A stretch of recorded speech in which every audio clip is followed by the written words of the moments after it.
Great. Okay. Hi, Claire. Thanks for helping me with this, working out what our problem definition should be. So, we've had conversations in the past about where the lines are around neutrality of spaces. And a lot of people in the sort of expert field that I've heard speak over the years about, citizens' assemblies and how you need to set them up in a way which feels fair and balanced and transparent and everything else, that sometimes people sort of suggest that the space can be held in a neutral way. And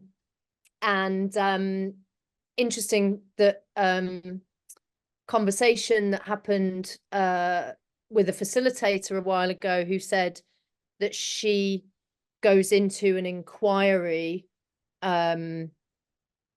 which is about a topic that she has feelings about herself and has to say that I'm an invested facilitator. I'm not going to pretend that I'm a totally neutral human being that somehow shuts down everything about myself and, only practices as a sort of, I don't know, it's almost like you sort of pretend that you can become a robot to do a job like that, which is actually relational and stuff.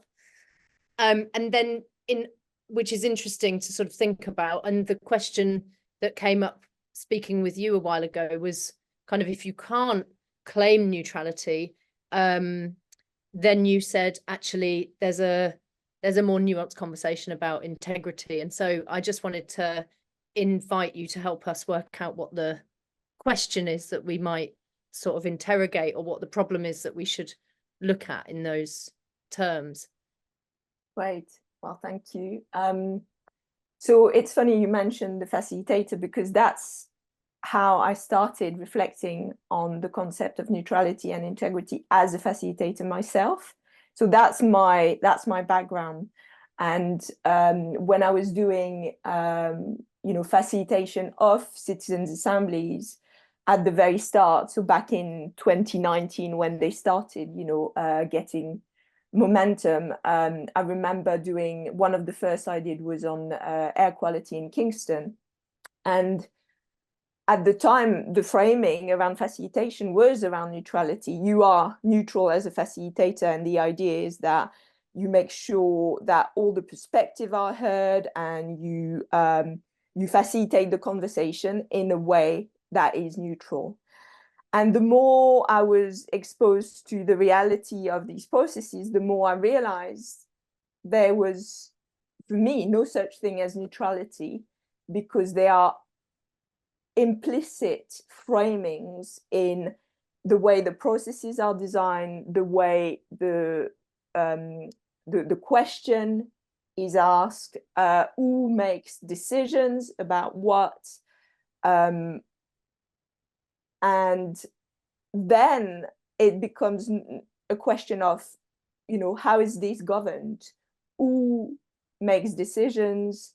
And governance then made me start thinking about, there's no such thing as neutrality of governance. It's about integrity. So what are the principles, the values that underpin any of the work we're doing in this space? And very few processes actually acknowledge that.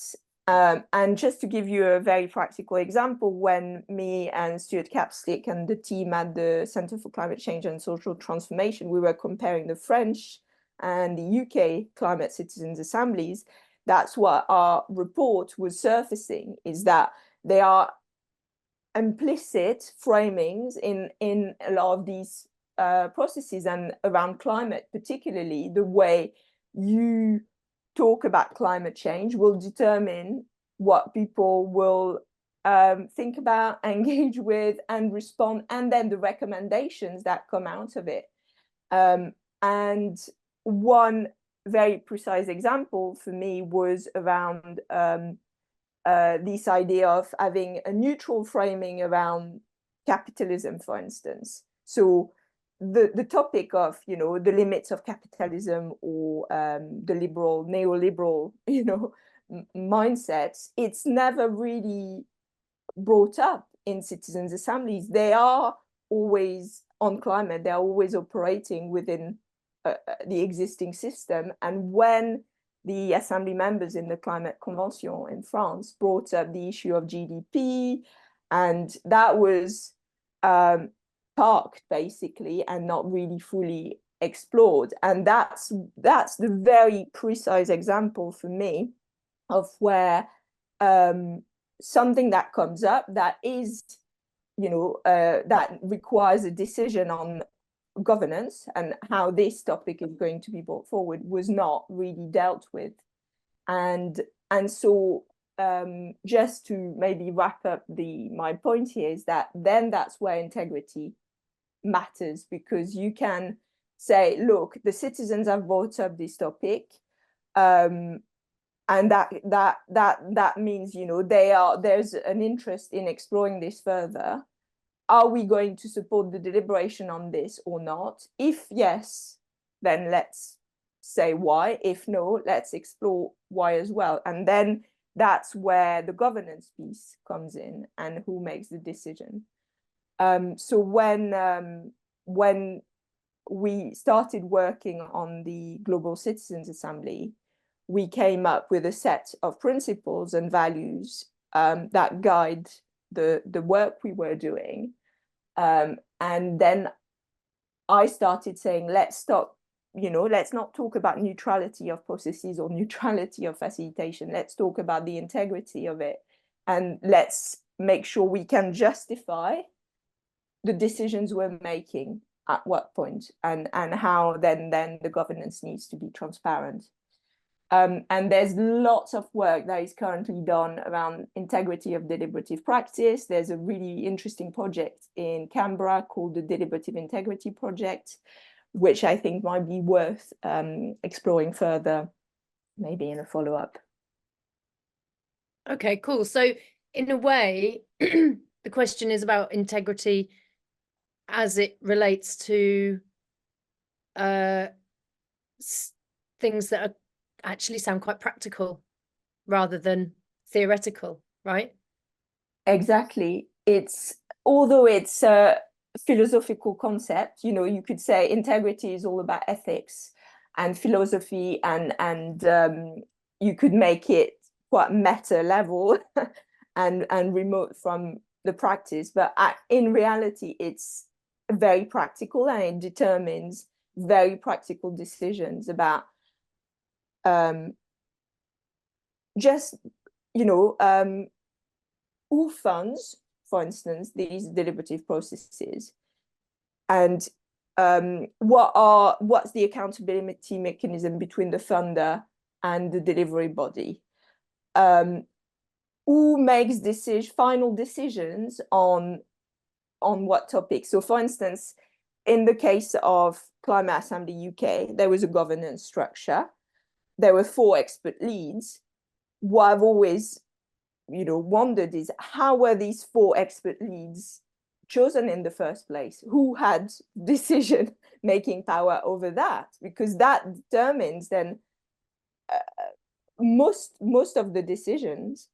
In the case of the Global Citizens Assembly, we had Indigenous knowledge wisdom keepers on the governance committee. How was that decision made? Why was that one of the first processes who made that decision? And also how, the challenges we faced in the governance with having Indigenous knowledge wisdom keepers who actually were just one amongst many, and their voice actually was not given potentially the space that needed to be given. So again, who makes decision, and how that's impacting the process. So it's very practical. I completely agree. It's not a philosophical question. It's about practice, about money, about decision, about power, about all this. That's real. Okay, great. Well, that's the problem then. That's So I'll look forward to doing a little round table about it and try and make some progress. Thanks very much, Claire. That's great. Thanks, Claire.